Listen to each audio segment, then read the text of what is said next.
বাবার নামটা আবার বলো। সাজিদ।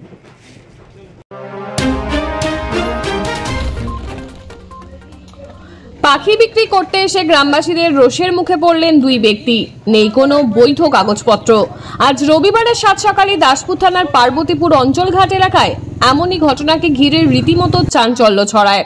স্থানীয়দের থেকে জানা গিয়েছে, পূর্ব মেদিনীপুর জেলার কোলাঘাটের দুই ব্যক্তি খাঁচায় ভরে রঙিন পায়রা জাতীয় কিছু পাখি নিয়ে দাসপুরের রবিদাসপুরে ডেলিভারি দিতে আসে।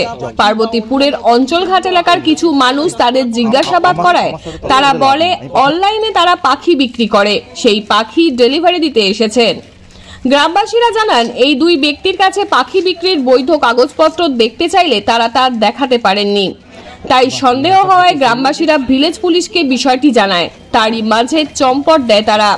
পাখি এইভাবে আদৌ বিক্রি করা যায় নাকি সেই নিয়ে আমরা যোগাযোগ করেছিলাম খড়গপুর রেঞ্জের ডিএফও মনীশ কুমার যাদবের সঙ্গে। তিনি বলেন, আমাদের দেশীয় পায়রা জাতীয় কোনো পাখি বিক্রি করা যায় না, কিন্তু কিছু কিছু বিদেশি পাখি বিক্রি করা যায়, কিন্তু তার জন্য সরকার অনুমোদিত বৈধ কাগজপত্র থাকতে হবে। বৈধ কাগজপত্র না থাকলে অভিযোগ পেলে আইনানুগ ব্যবস্থা নেবে বন দপ্তর। ব্যুরো রিপোর্ট, স্থানীয় সংবাদ।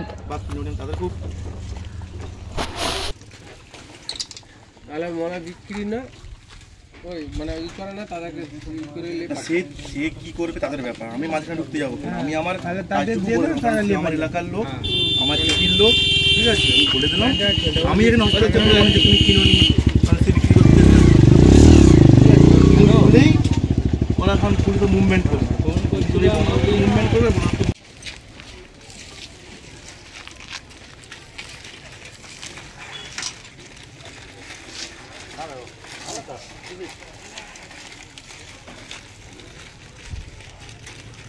বাবার নামটা আবার বলো।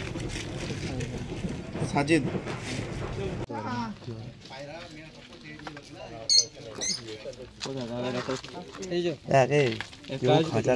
ঘরে করে রাখছে, খাঁচা করে রাখছে, পাখি এসছে বসতেছে আলাদা।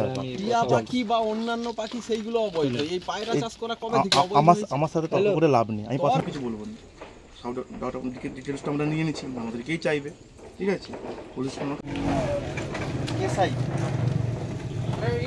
খবর করে পয়সা নিয়ে যাও, আমি ছিলাম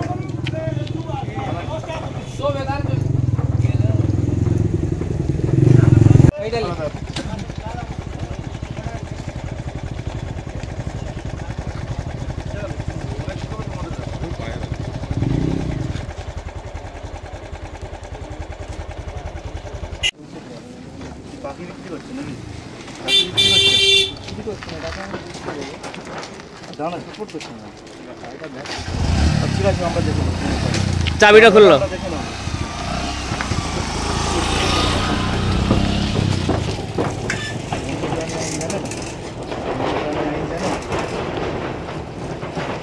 বন্যপ্রাণী আইন জানেন?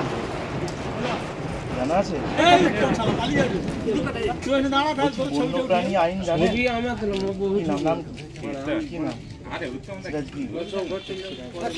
ঘাটাল মহকুমার সমস্ত খবর সঙ্গে সঙ্গে পেতে আমাদের এই চ্যানেলটিকে সাবস্ক্রাইব করুন।